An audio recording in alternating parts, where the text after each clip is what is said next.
Yo, Zach, where's that PvP guide, bro? I'll do it later, man. Don't even worry about it, man. I'll get it done. Bro, we've been waiting for it since February. No, scratch that. You said you was gonna upload it last year. Where's the guides, bro? Well, you're not wrong. I'm not gonna lie. It's been a while. Let me get to work, man. Okay, my name's Zakashi, guys, and in this video here, I'm gonna be showing you how you can play like a God ranked player. Now, I just want to put out there, I'm not going to include anything about formation of teams. This is strictly about how you play the game. I have other guides based on team formations, so you can actually get the appropriate team to actually compete at a God ranked level, because teams are still a big factor of PvP. But for this video and these guides going forward, they're all going to be about actually playing the game so you can get better to compete at a higher level. Hopefully you guys are going to enjoy this video, man. I'm putting a lot of effort into these guides. If you haven't already, make sure to press the subscribe button, man. We're on this grind to 50,000 subscribers. I go for God rank every single season, so this is legit. Let's get into this video now. Okay, so the first thing I'm going to talk about is actually how you should start the battle. I feel like this is the biggest crossroad that people have in PvP when they're trying to decide how they should actually counter a person. I'm going to tell you what I do. I feel like the way I play, generally speaking, is the safest scenario for you guys to actually follow through with. Okay, so the number one thing that I like to do is actually move backwards. You want to create some space between you and your enemy at the start of the battle, because you don't know what type of person they are. What moving backwards does, it actually allows you to actually create some space. So whatever they send at you, whether it's a tackle, a blast attack, even a strike art, you have a lot of time to actually think about what they are doing, and it forces you to react to it. If you stay mid-range, the likeliness of you reacting in that quick time frame is very, very low. But if you create some space by moving backwards, you'd actually be putting yourself in a better position. So no matter what, if I'm actually trying, I'd always float backwards to start the game. That way, if the tackle is going to come super fast, they're kind of like a fast tackle. By the time I've moved back, they're going to try cover the distance. If there's a blast art, you have time to vanish, but if you're a blast armor unit, you can go through it. If they do a strike art, they'll probably cancel it because you created some distance, so they'll cancel it by sidestepping. If you have a blue card, you can catch them with that from long range, if it's a long range blue card or whatnot, or even you could tackle when they actually do the cancel. So there's a lot of things you could actually do from that position. Float backwards, usually at a diagonal angle, you'd actually be able to vanish step straight away. You're just ready in case. So regardless, you just be floating, so you could actually vanish step immediately instead of just being in a still position. When you're leaning, it makes it easier to actually just hit the vanish immediately, rather than if you were to just be standing straight and moving backwards. But don't lean too far back, because you'll start to lose your vanish gauge if you go further back than the longest range. Now, number two, I'd definitely say you should actually watch your opponent. No matter what happens at the start of the game, you floated back, right, which is the safest scenario. Maybe you got hit, you lost priority, right? That's the scenario we're going to run. You lost priority, meaning that the opponent is starting their combo against you. In this case, you should take away what they did to get that priority. Were they especially aggressive? Did they move close range to you? Did they strike attack you, blast attack?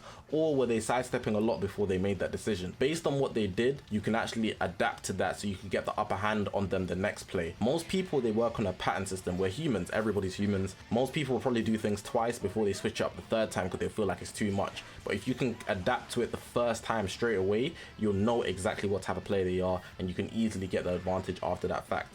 Don't wait for the second time to establish a pattern. You need to establish it as their pattern straight away. It doesn't always work, of course, but in most cases, people tend to do the same thing consistently until it doesn't work. So if it worked on them the first time, they're probably going to do it a second time, and then you can get the edge over them by that. In some scenarios, for example, you're in a sidestep wall, right? Let's say they did a blast cancel and you vanish step and you've switched. Are you going to switch and vanish step straight away, or are you going to switch and attack straight away? Which option are you going to take? Are you even going to switch at all? Depending on how your opponent reacts to that, you need to adapt against that. So pay attention to your opponent heavily. That way you'll be able to overcome them faster. Create a pattern straight away. Don't wait for the second or third time, because by then they will start mixing it up and you've lost your opportunity. This is kind of common sense, but abuse the mechanics that you have on your team. Like, no matter what team you use, there's something on that team that makes it more valuable than any other team you're using. For me, I'm a fusion warrior guy, so I love using fusion warriors because most of them come with blast armor. I personally feel like blast armor is genuinely the most broken mechanic in the game because it gives you an edge over every single blast type character. Range type characters have a disadvantage over blast type, strike type characters.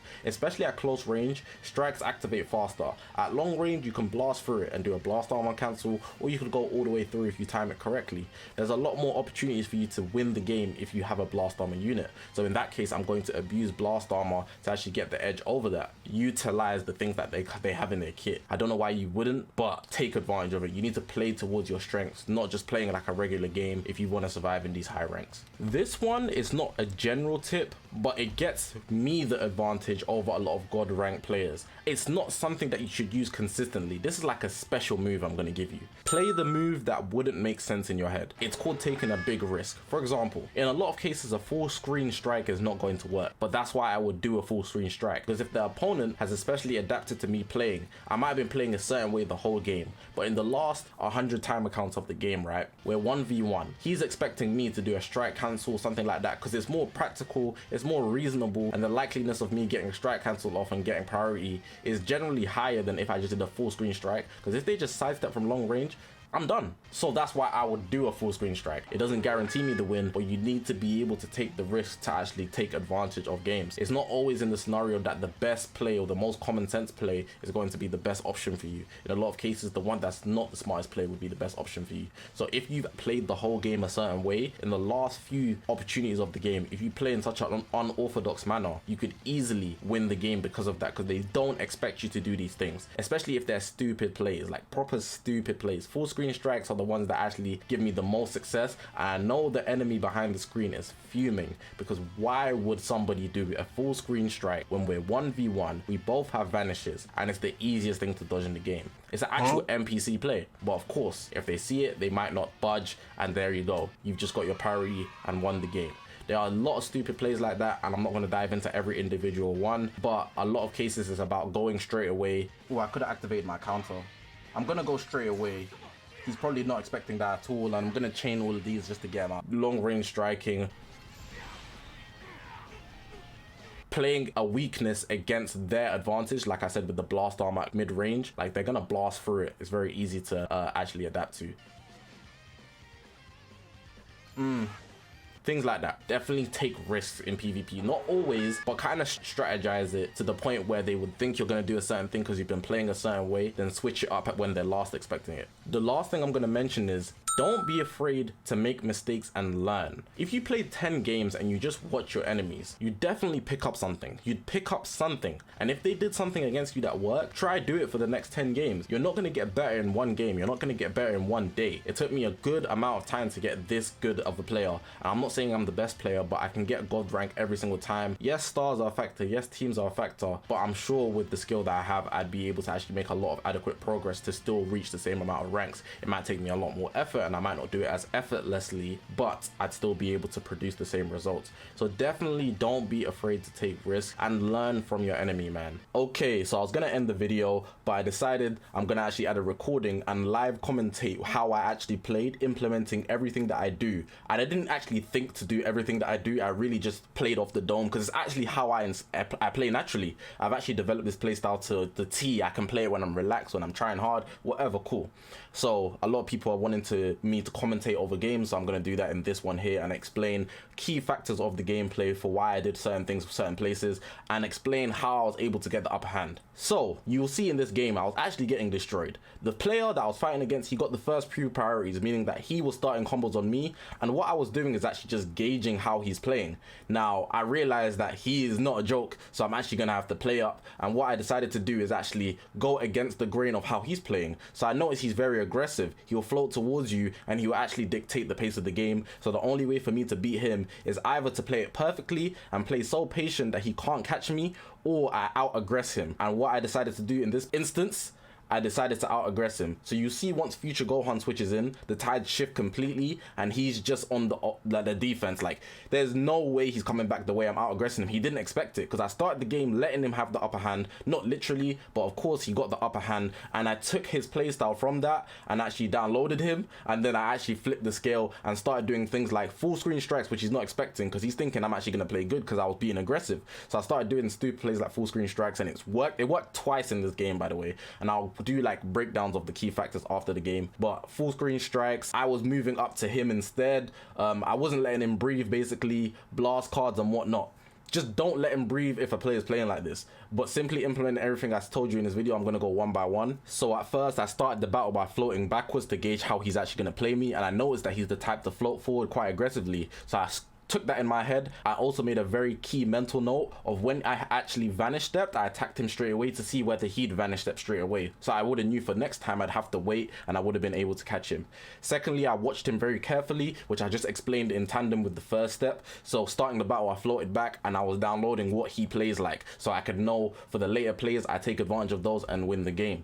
The third step, my mechanics. You see straight away, I actually switched out to Ultra Gogeta Blue because I want to fill his gauge to break the combo, and it's also useful later on if I switch back into Ultra Gogeta Blue and I'm on the defense, I'll break his combo immediately. So I'm using UGB's mechanic on the defensive end. For 4, I did things that didn't make sense. He didn't expect me to full screen strike. Why would he expect that? And you could see by the way he was floating, he's not very sidestep heavy. That goes with the fact that I downloaded him and I'll show you guys on the screen. So I took that to my advantage and hit him with some full screen strikes. And the last one, I wasn't worried about my mistakes. At the start of the game, he had the upper hand, but it doesn't really matter because the game's not over. As long as I don't lose a unit, it's okay. So you took those opportunities to actually be aware of his playstyle, and then after I noticed how he plays, I took advantage of that and flipped the game just like that.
But yeah, man, that's going to bring the video to an end. Oh, say less. Hopefully you guys did enjoy this video, man. My next few guides are going to be a lot more snappy. This is like a general explanation for how you should actually process things in PvP, but my next few guides on specific skill things, and then over time you'll generally improve if you take on these tips.